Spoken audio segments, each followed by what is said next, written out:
Nouvel épisode ce matin de notre série sur l'intime et la pudeur.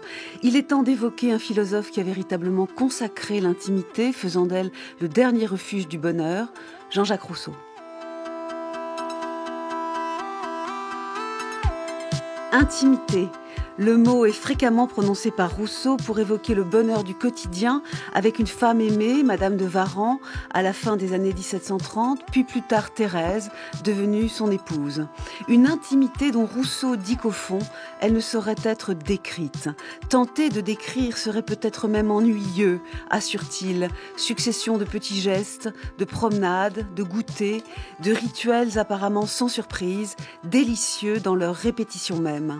Conceptuellement, Rousseau construit la notion d'intimité, si l'on peut dire, contre la société qui aliène, contre la société qui empêche d'être soi-même et attise l'envie de dominer et le goût des inégalités. L'intimité, c'est peut-être le seul espace-temps où quelque chose d'un ancien état de nature pourrait revenir, la douceur du rapport à son prochain, sans rivalité. Ce qui soulève tout de même beaucoup de questions. Rousseau n'étouffe-t-il pas un peu dans l'idéal d'une fusion parfaite tout ce qui demeure constitutif de l'altérité, en amour aussi, la possibilité du désaccord, voire du conflit. Mais encore n'est-il pas tiraillé souvent entre d'un côté l'envie de dire que l'intimité véritable est toute simple et permet de tout dire et de tout faire sans honte, rien finalement n'exigeant pudeur, le mot pudor en latin signifiant honte, et de l'autre côté le souci de rappeler que dans l'intimité il demeure malgré tout du cachet à préserver, des jardins secrets, beaucoup de pudeur, sans quoi il n'y aurait que débauche décevante. Difficile Rousseau, torturé par ses idéaux mêmes. Bonjour Quentin Biasiolo. Bonjour, merci de votre invitation. Mais je vous en prie. Vous avez fait votre thèse de philosophie sur Rousseau et Proust. Vous nous parlerez d'ailleurs un peu peut-être de leurs différences. Et vous êtes professeur de philosophie en classe préparatoire au lycée Sainte-Geneviève de Versailles. Vous venez de faire paraître il y a quelques jours aux presses de Sorbonne Université « Mon cœur est dans ta main ». L'amour à l'épreuve du temps. Et bonjour Christophe Martin. Bonjour. Vous êtes professeur de littérature française du XVIIIe siècle à Sorbonne Université. Parmi vos travaux nombreux, je citerai directement relié à notre émission de ce matin sur Rousseau et l'intimité amoureuse, votre ouvrage « La philosophie des amants », essai sur Julie ou la nouvelle Héloïse, paru en 2021 aux presses de Sorbonne Université. Pour commencer, un grand nom de l'analyse littéraire, un grand connaisseur de Rousseau. Voici un propos de Jean Starobinski. Vers la fin de sa vie, Rousseau était convaincu de sa propre transparence intérieure. Il était convaincu de posséder la transparence du cristal, de s'offrir tel qu'il était aux yeux de tous, et en même temps d'être monstrueusement méconnu, d'être même travesti par le regard des autres, d'être travesti en monstre par ceux qui le regardaient. Il y a donc à la fois chez lui la conviction première et spontanée de la pureté, de l'ingénuité, de l'innocence la plus complète, et d'autre part le sentiment d'une hostilité dressée contre lui, dressée massivement contre lui. Et si son œuvre autobiographique est si abondante, c'est qu'il n'en a jamais fini de donner aux autres une preuve dont il sait que les autres n'en veulent pas. Jean Starobinski est l'auteur d'un livre fameux sur Rousseau, Jean-Jacques Rousseau, La transparence et l'obstacle, qui date de 1971. Christophe Martin, est-ce que ce que dit là, dans ce livre et dans l'extrait sonore que nous venons d'entendre, Jean Starobinski, signifie que l'intime est créé par Rousseau en contre toujours. Au fond, c'est véritablement l'idée du refuge. Il faut l'obstacle pour conquérir la transparence, il faut l'aliénation sociale pour conquérir un bonheur intime. Oui, c'est tout à fait certain, et ce que dit là Starobinski est très beau et très juste, bien sûr. Peut-être que ce qu'on peut dire, le succès de la formule de Starobinski et de son livre a peut-être mis l'accent très fortement sur le rêve de transparence, qui est indiscutable, hein, qui existe indiscutablement, mais qui, comme vous le soulignez, a aussi une dimension, une exigence, un impératif d'intimité. La transparence, ce n'est pas n'importe qui, ce n'est pas devant n'importe qui. Alors, on pourrait dire, mais alors pourquoi avoir écrit les confessions? Mais tout de même, déjà préciser que les confessions ne sont pas publiées de son vivant. Donc, c'est déjà et il le dit, hein, je pourrais me livrer au lecteur, sachant que c'est un dévoilement, une sorte d'exhibition posthume à bien des égards. Même s'il faut préciser aussi qu'il y a eu des lectures publiques, hein, quelques lectures publiques, mais d'extraits et vraiment devant un public très choisi. Mais, pardon, je continue un tout petit peu sur votre lancée, je prolonge la question. On retrouve le problème que nous avons évoqué hier avec Augustin et les confessions, et d'une façon générale la notion de confession dans la tradition chrétienne, surtout catholique, ce qui est que évoquer l'intime, c'est aussi le tuer, c'est-à-dire l'extimer. Et donc la transparence, comme idéal rousseauiste, serait-elle un idéal qui tuerait même l'objet de la transparence? C'est-à-dire, il n'y a plus d'intime si tout est transparent. Comment Rousseau travaille-t-il ce problème?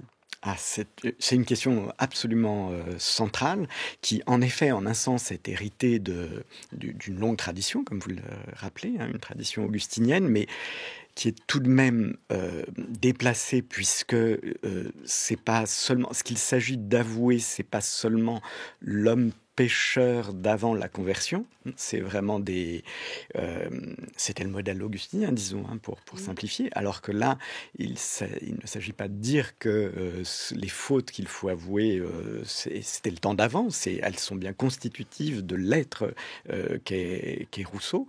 Il n'y a pas de conversion absolue, hein. Et en outre, ce qu'il faut, là, ce que vous mettez en lumière de manière très juste, c'est la difficulté, l'extrême difficulté. On a beaucoup dit, Rousseau est une espèce d'exhibitionniste qui dévoile tout sans aucune pudeur.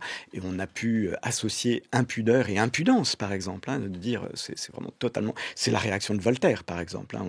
On peut supposer, par exemple, que quand Voltaire écrit son autobiographie, qui désormais est complètement oubliée d'ailleurs, hein, qui s'appelle le Commentaire historique sur l'auteur de la Henriade, il l'écrit à la troisième personne et il efface tout ce qu'il juge totalement indécent dans les Confessions de Rousseau, dont il avait dû avoir des échos, même s'il n'a pas pu la lire puisque ce n'était pas publié.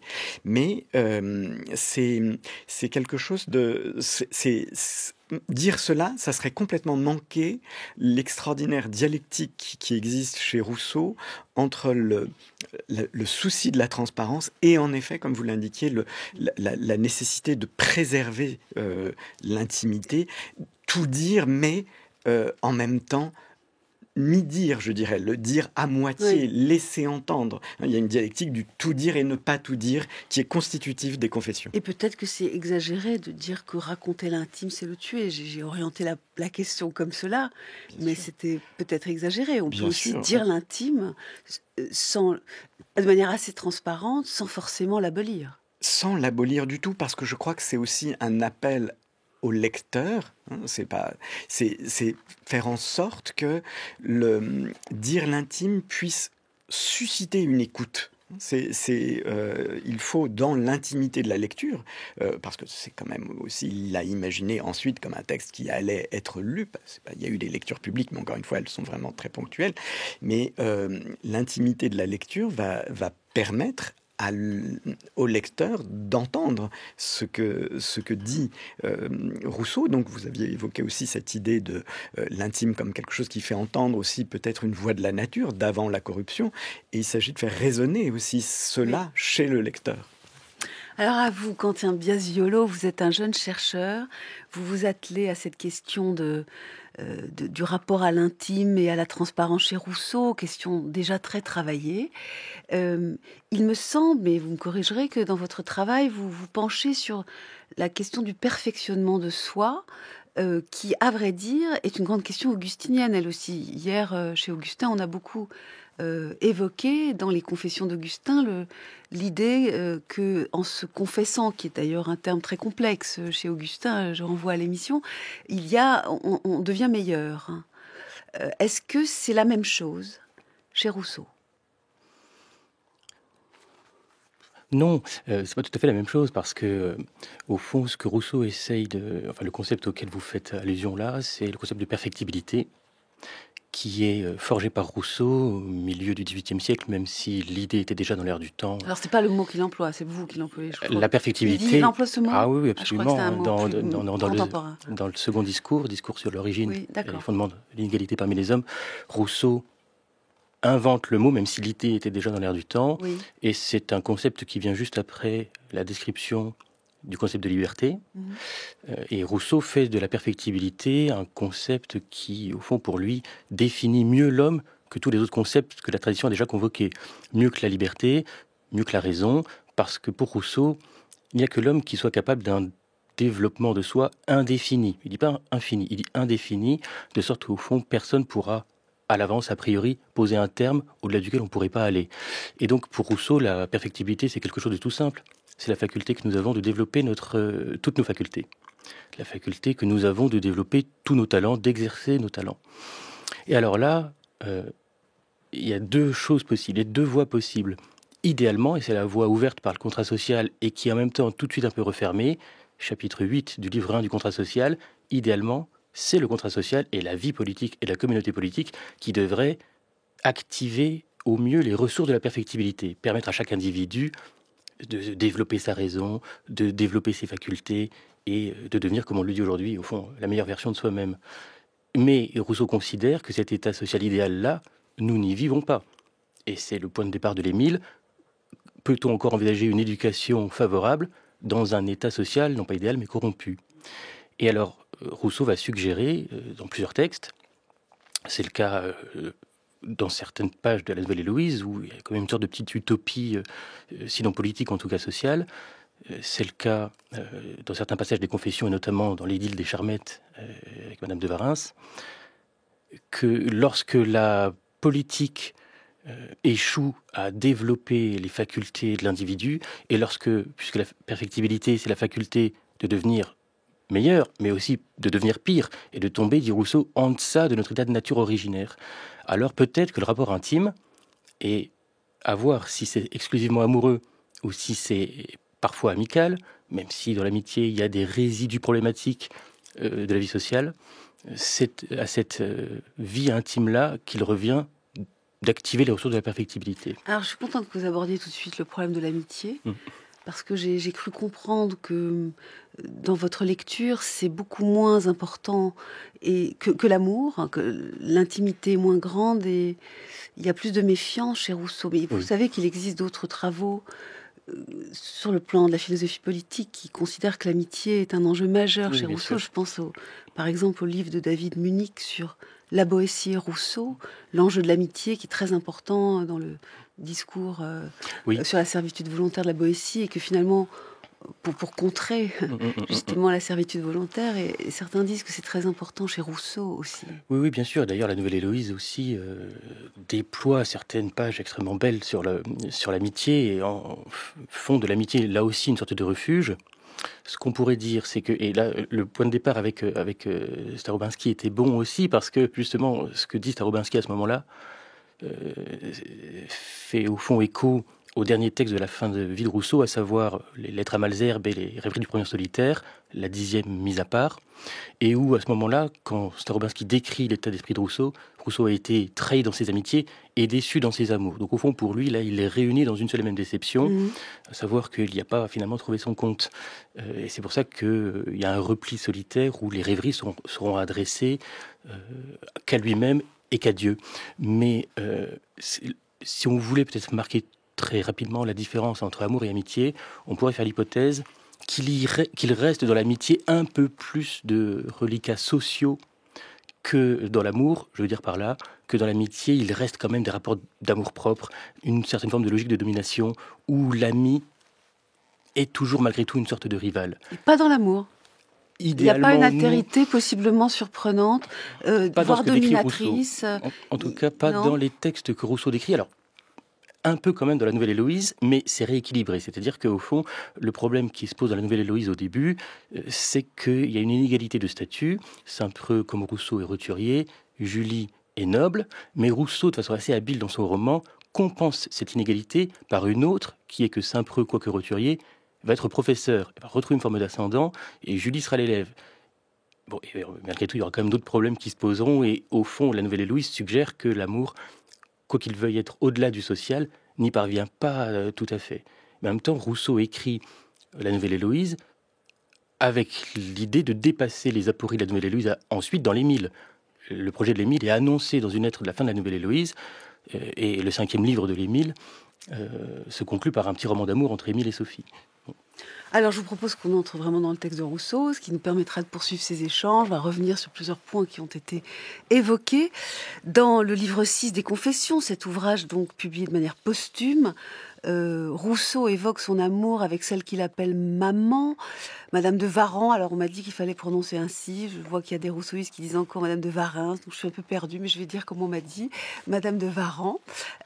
Écoutez ce bonheur de la fréquenter au quotidien aux Charmettes, donc à la fin des années 1730, et puis vous verrez que c'est répété avec une autre femme aimée ensuite. Ici commence le court bonheur de ma vie. Ici viennent les paisibles mais rapides moments qui m'ont donné le droit de dire que j'ai vécu. Comment ferais-je pour prolonger à mon gré ce récit si touchant et si simple, pour redire toujours les mêmes choses et n'ennuyer pas plus mes lecteurs en les répétant que je ne m'ennuyais moi-même en les recommençant sans cesse ? Encore si tout cela consistait en faits, en actions, en paroles, je pourrais le décrire et le rendre en quelque façon. Mais comment dire ce qui n'était ni dit, ni fait, ni pensé même, mais goûté, mais senti, sans que je puisse énoncer d'autre objet de mon bonheur que ce sentiment même. Je me levais avec le soleil et j'étais heureux. Je me promenais et j'étais heureux. Je voyais maman et j'étais heureux. Je la quittais et j'étais heureux. Je parcourais les bois, les coteaux, j'errais dans les vallons, je lisais, j'étais oisif. Je travaillais au jardin, je cueillais les fruits, j'aidais au ménage, et le bonheur me suivait partout. Il n'était dans aucune chose assignable, il était tout en moi-même. Il ne pouvait me quitter un seul instant. Étonnant texte où il dit qu'on ne peut pas décrire et puis il décrit quand même, hein, Rousseau. On va peut-être en parler, mais une prétérition. Je propose tout de suite d'enchaîner avec un autre passage des Confessions dans le livre 8 cette fois-ci, où il prononce par 2 fois le mot d'intimité et cette fois-ci il s'agit du quotidien avec son épouse Thérèse.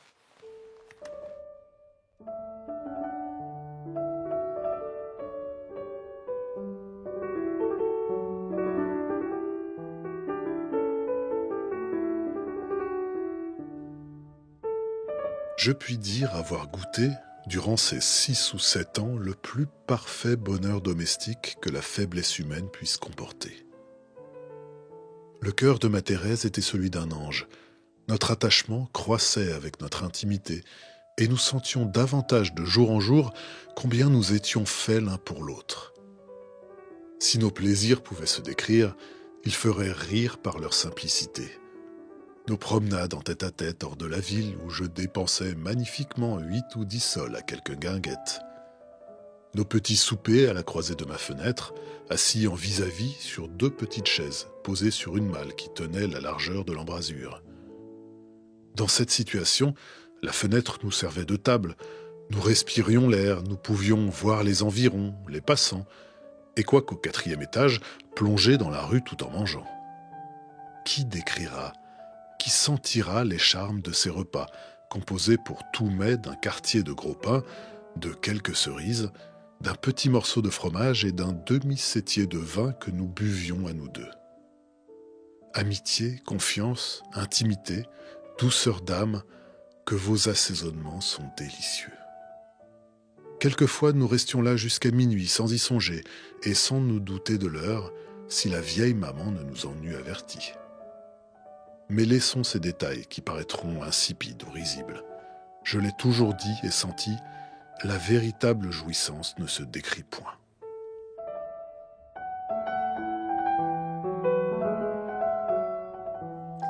Rousseau d'insister. On ne peut pas décrire, pourtant, que de pages consacrées à cette intimité amoureuse. Pourriez-vous, Christophe Martin, nous dire de quoi elle est faite finalement, en osant décrire, si je puis dire. Bien sûr, parce que finalement, Rousseau le fait lui-même. Vous l'avez souligné, le paradoxe de ces deux textes, c'est de dire qu'on ne peut pas décrire et de le faire. En rhétorique, on dit, ça s'appelle une prétérition. Pourquoi Rousseau présente-t-il les choses comme ça ? Je crois parce qu'il sait très bien qu'il se heurte à des résistances, à des réticences. Normalement, on ne dit pas cela. C'est quelque chose qui échappe à l'événement. Normalement, ce qu'on a appelé l'autobiographie, qui à cette époque-là n'existe pas, c'est un genre qui n'a pas de ce nom-là, ce sont les mémoires. Et dans les mémoires, on ne raconte pas ce type d'intimité, précisément, ce bonheur fait de rien. Il y a notamment le texte sur Thérèse, parce que celui sur Madame de Warren est magnifique, mais peut-être plus connu, celui sur Thérèse peut-être un peu moins. Et on dit souvent, ah oui, Thérèse, épouse illettrée, qui peut-être ne méritait pas le grand homme, ou je ne sais quoi. Là, on voit cette page dit à quel point c'est une relation extrêmement belle et extrêmement forte, mais qui vaut aussi pour sa dimension négative. C'est l'antithèse de deux choses. Du faste, on insiste sur la modestie de ce quotidien fait de petits repas partagés au bord de la fenêtre, petits morceaux de fromage, demi-sétier de vin. Il y a une ambiance presque qui peut évoquer certains tableaux de Chardin. Enfin, c'est tout à fait magnifique. Donc c'est contre le faste et aussi bien sûr contre la débauche libertine. C'est un grand thème rousseauiste. Très important, ça. C'est très important. Et assez surprenant, parce que pour quelqu'un qui veut tout dire... Alors, en effet. Et donc, a priori, y compris ce qui, peut-être dans la sexualité, est plus rugueux, je dirais pas brutal, je dirais moins dans une douceur correspondant simplement au petit goûter et au rituel des promenades. La sexualité n'est pas faite que de cela. Il y a des dimensions pulsionnelles qui seraient... Aujourd'hui, on trouverait ça mièvre de les taire. Mais Rousseau ne parle jamais de cela. Disons que oui. Alors, c'est en effet, ça rejoint aussi la question qu'on évoquait tout à l'heure de la différence entre amitié et amour. C'est évidemment l'une des différences, c'est la question de la sexualité, bien sûr, puisque dans La Nouvelle Héloïse, la grande problématique, c'est celle d'une conversion possible de l'amour en amitié, en amitié amoureuse, mais désexualisée.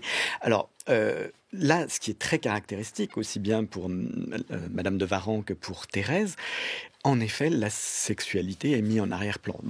Explicitement dans le cas de Madame de Warren, où il dit c'est un amour absolu, mais sans désir sexuel.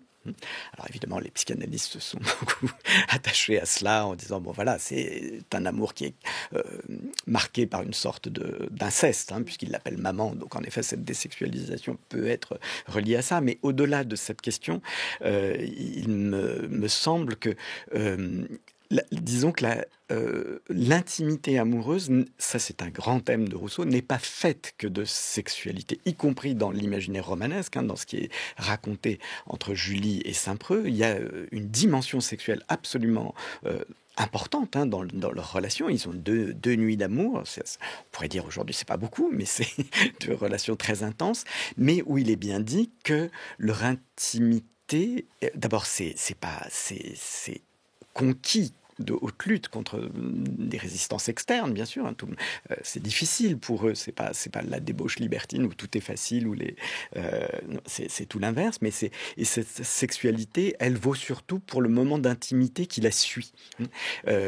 C'est-à-dire que le paroxysme de la jouissance, c'est après la jouissance en quelque sorte. Il y a de très très belles pages à ce sujet dans La Nouvelle Héloïse que Laclos dans Les Liaisons dangereuses a bien retenu, puisque Valmont vit exactement cette même expérience avec la présidente de Tourvel, c'est-à-dire le comble du plaisir intime, la jouissance, c'est quand précisément le bonheur qui suit l'orgasme, disons-le, est encore plus puissant que l'extase, précisément.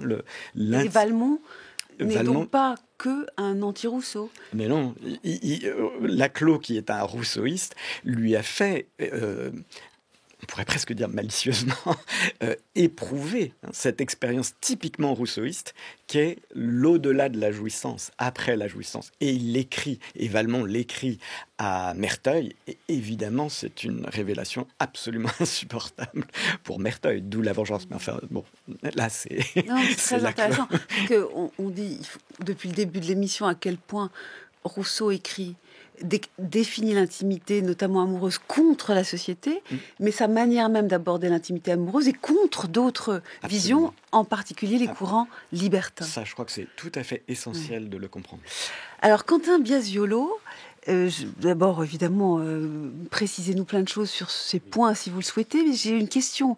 Vous répondrez au moment où vous le jugerez opportun dans votre analyse, mais j'ai du mal à comprendre ce que vous avez voulu dire dans votre thèse et dans votre livre à propos de l'opposition entre Rousseau et Proust.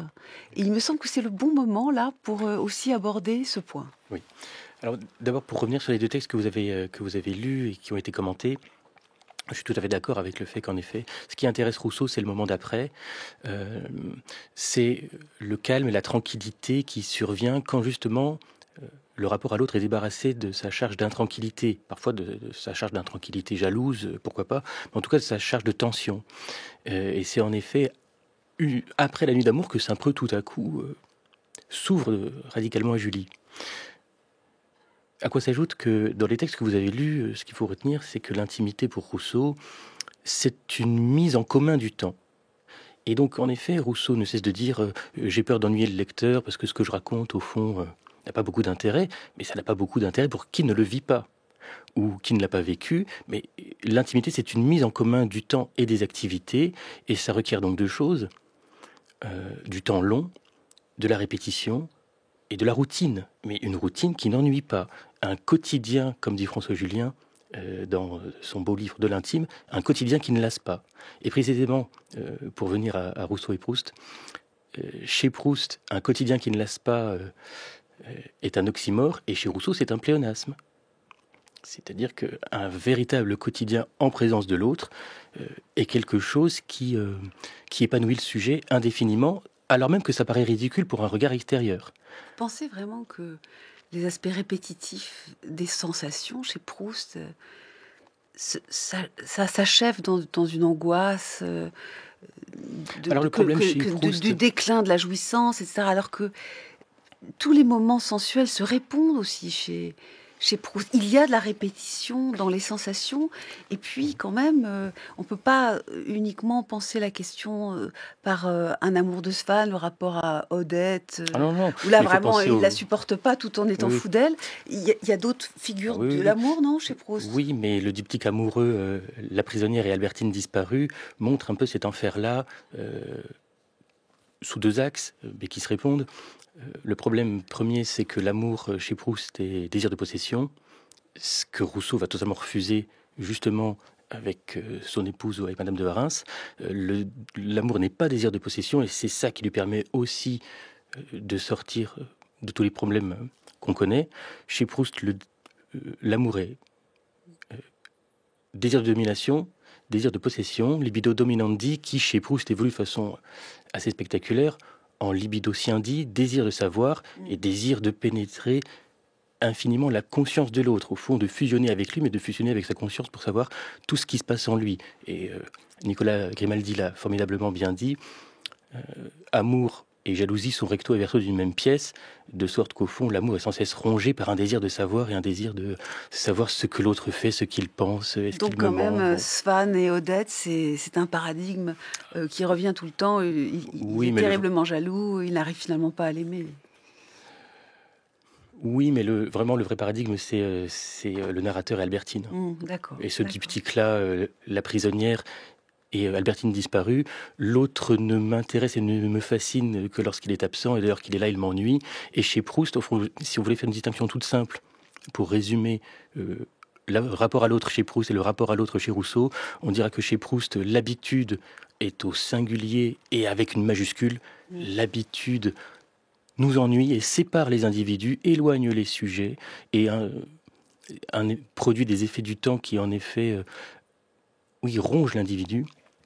Alors que chez Rousseau, il faut plutôt parler de petites habitudes, vous l'avez dit, des petits rituels qui rapprochent les sujets. Là, il n'y a pas un peu d'idéalisation ou de refus, comme sur la question, disons, de la débauche libertine, puisqu'on parlait ainsi à l'époque. Rousseau n'y va pas, ne s'intéresse pas aux aspects plus pulsionnels du sexe. Il fait comme si ça n'existait pas. Est-ce que de la même façon, il ne recule pas face à une question qui est légitime, qui est celle de l'ennui. Quand même, pour un pré-romantique, l'ennui est un grand thème du romantisme. Est-ce qu'à un moment donné, il s'est attelé à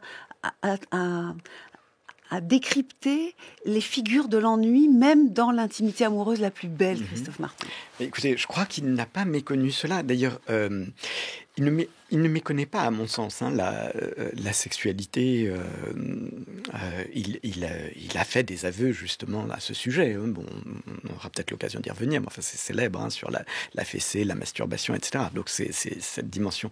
Mais en ce qui concerne la relation sexuelle amoureuse, elle est quand même très présente, en particulier dans la Nouvelle Héloïse. Là, il faut bien dire que pour Madame de Warens et Thérèse, on a affaire à quelque chose de particulier. C'est un type d'amour chez Rousseau. C'est pas l'amour passion sexualisé tel qu'il est décrit dans la Nouvelle Héloïse. C'est un modèle, mais il y en a d'autres. Et ce qui est tout à fait remarquable, et là ça rejoint votre question sur l'ennui, précisément, pour le coup, Saint-Preux et Julie n'ont pas le temps de s'ennuyer, jamais, parce que leur union est interdite, d'abord, d'où la dimension épistolaire du roman. L'épistolarité, elle dit aussi cette distance, cette séparation. Donc ils ne vivent quasiment jamais ce que Rousseau décrit magnifiquement dans cette page sur Madame de Warens ou dans cette autre page sur Thérèse. C'est exactement ce dont Julie et Saint-Preux sont privés. Et Claire, la cousine de Julie, lui dit, voilà, votre amour, en étant interdit, précisément, surmonte cette épreuve que personne ne surmonte, qu'aucun couple ne surmonte, qui est l'épreuve précisément du temps, donc de l'ennui et donc de la désérotisation, d'une sorte d'intensité moindre de la relation. Effectivement, le poids du quotidien, il ne le minore pas du tout, il le sait, et précisément, il épargne en quelque sorte Julie et Saint-Preux de cette épreuve, par la séparation. Alors avant de revenir au problème de la pudeur elle-même, oui. Y a-t-il du cachet encore dans cet intime, ou tout doit-il être transparent, le problème d'où nous sommes partis? Puisque vous avez spontanément évoqué ces pages, notamment celle sur la masturbation, il y a une page célèbre des Confessions au livre 3, je vous propose qu'on écoute, et jamais il ne prononce ce mot, il évoque un dangereux supplément, Rousseau, et je voudrais que vous m'aidiez à comprendre l'enjeu de cette description sans description. L'enjeu exact est-il de se flageller? Est-il de comprendre comment ça marche? De dire une sorte de honte? Je ne sais pas. C'est ma question. Écoutez cette page de Rousseau.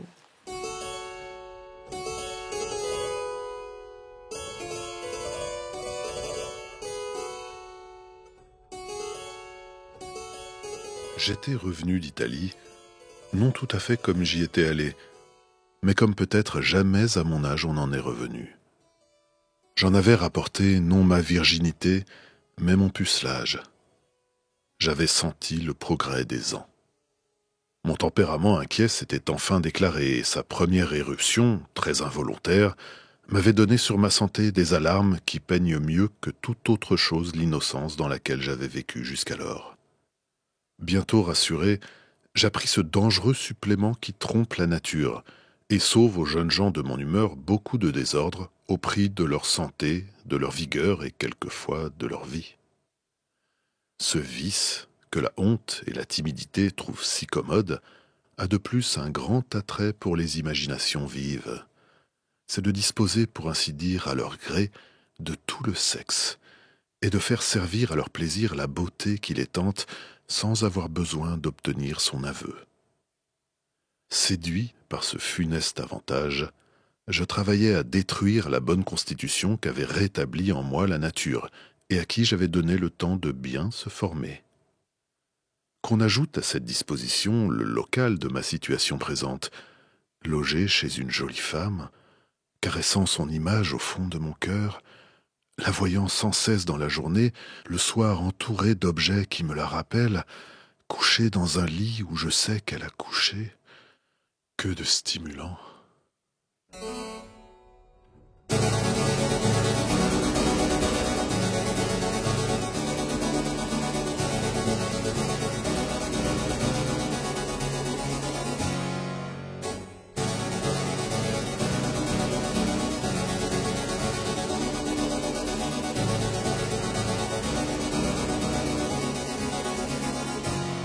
France Culture, avec philosophie.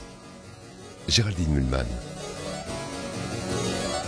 Et notre réalisateur Nicolas Berger fait des étincelles ce matin, vous entendez. Nous parlons de l'intimité amoureuse chez Rousseau.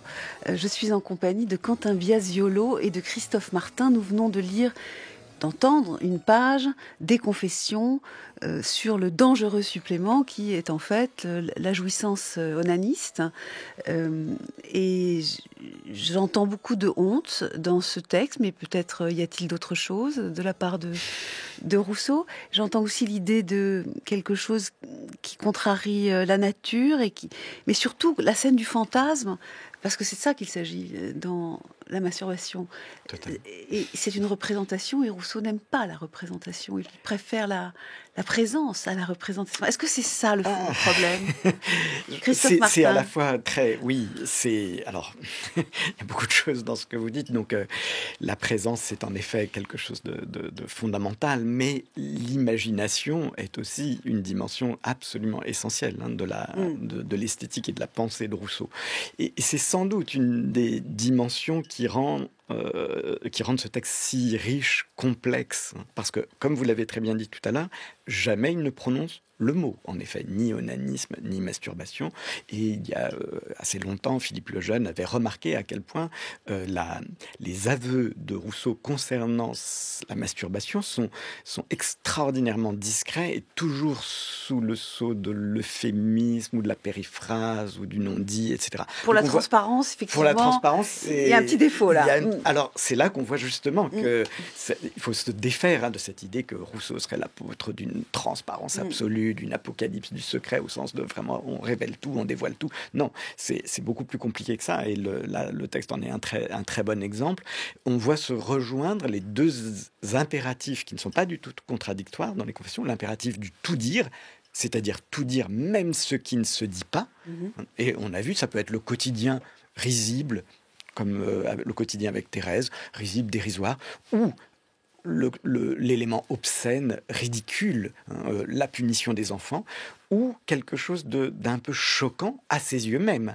Car la masturbation, comme beaucoup de ses contemporains, on connaît les textes de Tissot, qui ne sont pas encore... Évidemment, il n'a pas pu les lire parce qu'ils sont juste après, mais l'ambiance quand même générale, à cette époque-là, c'est de condamner la masturbation. Donc de fait, la honte, elle vient de ça aussi.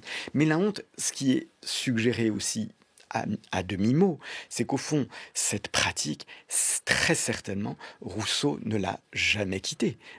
Et ça, il n'en fait pas l'aveu parce que c'est difficile. Mais au fond, en un sens, il n'y a pas de pratique plus rousseauiste. Puisque c'est le pouvoir de l'imaginaire, ce qui est dit dans cette formule. Disposer, pour ainsi dire, à leur gré de tout leur sexe et faire servir à leur plaisir la beauté, c'est pratiquement dans ces mêmes termes qu'il va décrire la jeunesse de la nouvelle Héloïse. C'est le même pouvoir de l'imagination de produire des êtres qui satisfassent le désir, ça peut donner aussi l'écriture d'un roman. C'est la même puissance hallucinatoire presque qui hante l'imaginaire onaniste et qui en même temps est à la source du geste créatif. Ça, c'est un axe fort, notamment de la lecture de Jacques Derrida, de cette page de Rousseau, qu'il propose dans De la grammatologie. Absolument. L'analogie entre l'onanisme et l'écriture. Quentin Biasiolo, sur tous ces problèmes de Rousseau. Oui, ce texte est formidable. Vous dites que vous y entendez de la honte. Mais on peut aussi y entendre beaucoup de plaisir. Oui, Vous voyez oui, comment, oui. à la fin du texte, la langue de Rousseau est profondément érotique, caressant son image au fond de mon cœur. Bon, c'est une Mais formule justement, c'est pour merveilleuse. ça qu'il y a de la honte, c'est parce que ça donne beaucoup de plaisir, non? Peut-être. Et puis par ailleurs, il y a d'autres contradictions. Il dit ça trompe la nature, donc là il condamne, c'est clair. Et puis il dit ça sauve aux jeunes gens de mon humeur beaucoup de désordre. Donc on se dit est-ce que c'est positif ou est-ce que c'est négatif? Et après il dit au prix de leur santé, de leur vigueur et quelquefois Oui. de leur vie. Compliqué cette phrase. Oui, bah alors c'est qu'il y a il y a des préjugés en effet médicaux qui courent jusque dans les milieux aristocratiques ou de la haute bourgeoisie fin 19e, début 20e siècle, où en effet les parents ou les instances éducatives sont effrayés par la masturbation et considèrent qu'en effet ça va user la santé morale, voire physique des jeunes gens. Mais pour revenir à ce que disait mon collègue, en effet, il faut inciter lourdement sur le rôle de l'imagination. Et là, ça dépasse au fond très largement cette pratique-là onaniste qui, au fond, qu'un cas particulier d'une disposition fondamentale de Rousseau qu'on retrouve partout, à savoir que n'oublions pas que pour lui, le pays des chimères est le seul digne d'être habité. Et au fond, c'est une application tout à fait concrète et à laquelle peut-être spontanément on n'aurait pas pensé. Oui, mais les spectacles, hein, vous le savez mieux que moi, fantasmatiques, ceux qu'on nous sert sur les scènes de théâtre, ceux qu'on a aussi dans notre cinéma intérieur, peut-être, on parlerait comme ça aujourd'hui. C'est vrai que chez Rousseau, il y a toujours une méfiance. Peut-être qu'on la retrouve là, à propos de la scène du fantasme. Mais vous voyez, quand vous dites qu'il préfère la présence à la représentation, moi je ne suis pas tout à fait sûr, parce que, au fond, la vie imaginaire a ces avantages-là en court-circuitant le rapport au réel, qu'elle n'est pas susceptible de déception. À la condition qu'on s'en contente et qu'on s'en satisfasse, ce que fait Rousseau. Mais alors là, on retrouve une dialectique, et qui est la même chez Rousseau et chez Proust pour le coup, la dialectique de l'idéalisation et de la déception, si en effet il y aura déception, si on en vient à un rapport au réel affronté. Mais la pratique du fantasme, qui reste confinée dans la sphère de l'imagination du sujet, n'apportera pas de déception. Et au fond, d'ailleurs, c'est quand il a été trahi dans ses amitiés ou déçu dans ses amours, qu'il considère que ces personnages et ces héros de la nouvelle Héloïse vont être là aussi une sorte de supplément, une sorte de relais dans son intériorité qui pourront pas le décevoir, puisqu'il est entre lui et lui-même. Et ça rejoint une conception du bonheur de la fin de la vie de Rousseau, où il considère qu'au fond le véritable bonheur peut être trouvé qu'en soi, via les ressources de l'imagination. Il dit qu'il faut que le cœur apprenne à se nourrir de sa propre substance, donc une sorte de vie un peu autophage, où le bonheur, où le cœur se mange lui-même pour se nourrir de lui-même, et c'est ça qui justifie la pratique de la rêverie. Et donc les rêveries du preneur solitaire disent exactement la même chose. On a compris tout à fait votre analyse. Alors maintenant, nous allons revenir à quelque chose qui était au fond notre point de départ, mais la circularité fait partie des enjeux. Rousseau revient toujours à un certain nombre de problèmes.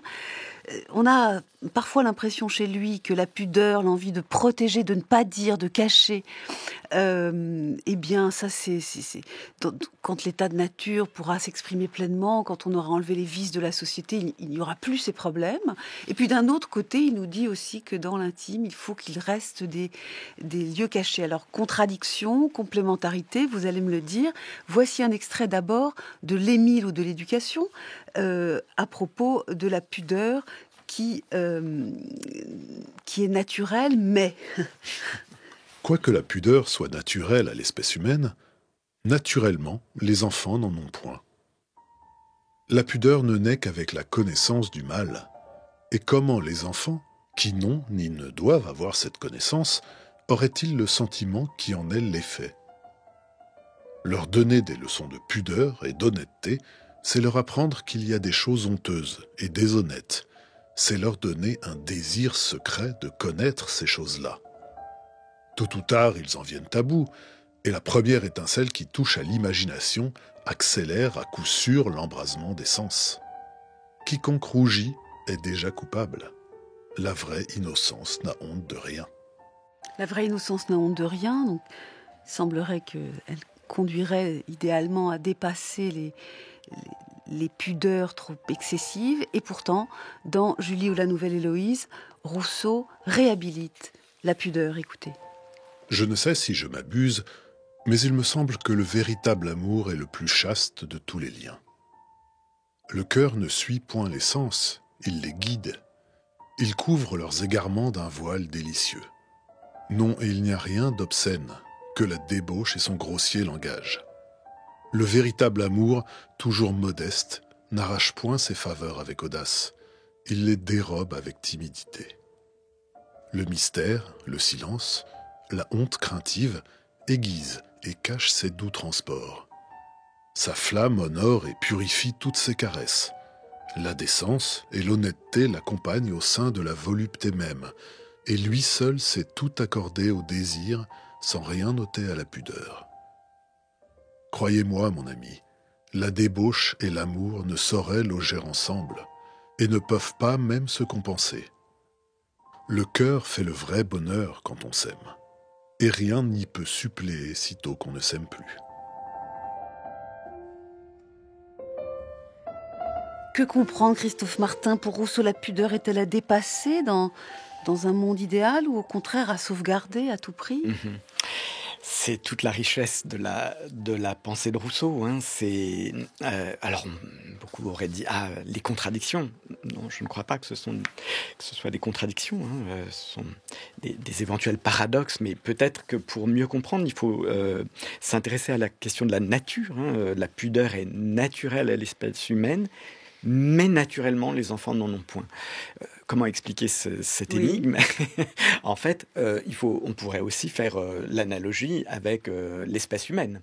À l'échelle humaine, à l'état de nature, bien sûr que les hommes n'avaient pas de pudeur. Ils vivaient nus, Rousseau le dit tout à fait explicitement. Donc, évidemment, il y a plusieurs natures. Il y a la nature originaire et il y a ensuite ce qui se développe. Ce qui est naturel, c'est à l'adolescence. Mais évidemment, c'était pas vrai des premiers. Oui, c'est la société qui a créé la pudeur. On parlait tout à l'heure de la perfectibilité. Oui, en un sens. Mais c'est devenu naturel, en effet. Il est complètement naturel que à l'adolescence, l'émergence du désir, à laquelle Rousseau a été très attentif. Il a été un des premiers. Il consacre beaucoup de pages au 4e livre d'Émile à cette question. C'est vraiment il identifie l'adolescence comme un moment clé du développement humain.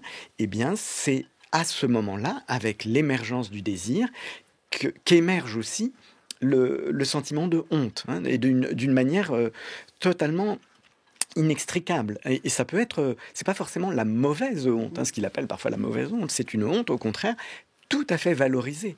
Il y a une certaine ambivalence, et c'est cette honte valorisée qui est même un aiguillon du plaisir. Je crois que tout à l'heure, vous le suggériez, à propos de l'autre texte, vous remarquiez à quel point, finalement, dans la description du plaisir, la honte est une composante, très paradoxalement. Donc on n'est pas dans un système où juste il y aurait la honte qui serait comme la voie de la loi, en quelque sorte, qui serait répressive par rapport au désir. Non, le désir augmente, en quelque sorte.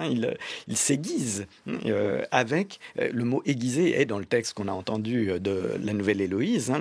La honte craintive, le mystère, le silence aiguise les doux transports de l'amour. Et là, effectivement, c'est extraordinairement valorisé. Et au contraire, on va retrouver aussi le modèle, le contre-modèle libertin, évidemment. Ceux qui n'ont plus de honte, etc., ils perdent le plaisir. Pour Rousseau, c'est évident. Ils épuisent ce plaisir à force de consommer sexuellement, d'être comme ça déniaisé en quelque sorte, de s'affranchir Là, il était aussi non seulement en contradiction avec les libertins, mais aussi avec ses anciens amis comme Diderot, qui estimait par exemple que la pudeur était une convention sociale, notamment érigé comme facteur d'aliénation pour les femmes. C'était aux femmes qu'on imposait la pudeur, mais c'était une construction sociale. C'est au fond une analyse qu'on rencontre assez souvent au siècle des Lumières, et que Rousseau récuse totalement, même si pour lui, c'est toute la difficulté, c'est une institution, mais ce qu'il appelle une institution naturelle. Et vous voyez, on retrouve cette tension, cette dialectique. C'est à la fois naturel et pas naturel. Exactement. C'est une seconde nature, et il faut la garder pour accroître le plaisir. Ça, je crois que c'est très important. Et je vais vous laisser conclure sur ces points, Quentin Biasiolo. Oui, en fait, ce qu'on peut ajouter, c'est que alors que dans le second discours, Rousseau avait postulé qu'il existait deux sentiments naturels innés antérieurs à la raison, amour de soi et pitié, et la pitié était donc un ferment de potentielle moralité ensuite et de rapport moral à autrui, dans les Mille, Rousseau modifie son système et considère qu'il n'y a plus qu'à l'état de nature qu'un seul sentiment originaire et absolument naturel, à savoir l'amour de soi, et la pitié, qui sera le pivot de la moralité et de la socialité, va devenir une évolution sociale de l'amour de soi. Alors, ça dépend comment on accentue la proposition. Soit on dit que puisque c'est une évolution sociale de l'amour de soi, tout ce qui va relever de la morale ensuite, mais sera social, politique, culturel, construit. Soit, puisque c'est une évolution d'un sentiment naturel, ça conserve une forme de naturalité. Et donc, la pudeur, comme le suggère ici Rousseau, a quand même une forme de naturalité conservée, malgré le fait qu'elle soit une évolution sociale. C'est bon, vous êtes au bout de votre analyse, merci.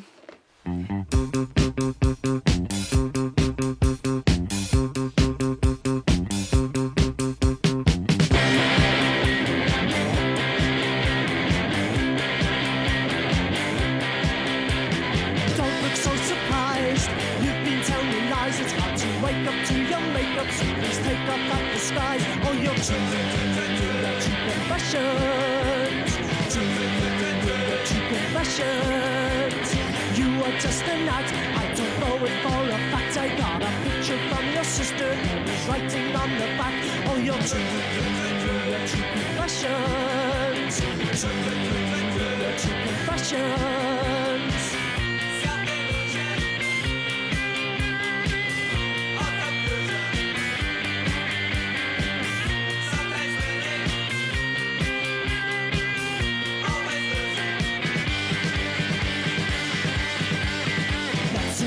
Sort this out, not so hard to talk about. You can hide your fears and tears, you can even scream and shout. All your true confessions, your true confessions. Don't look so surprised, you've been telling lies. It's hard to wake up to your makeup, so please take off that disguise. All your true confessions, your true confessions.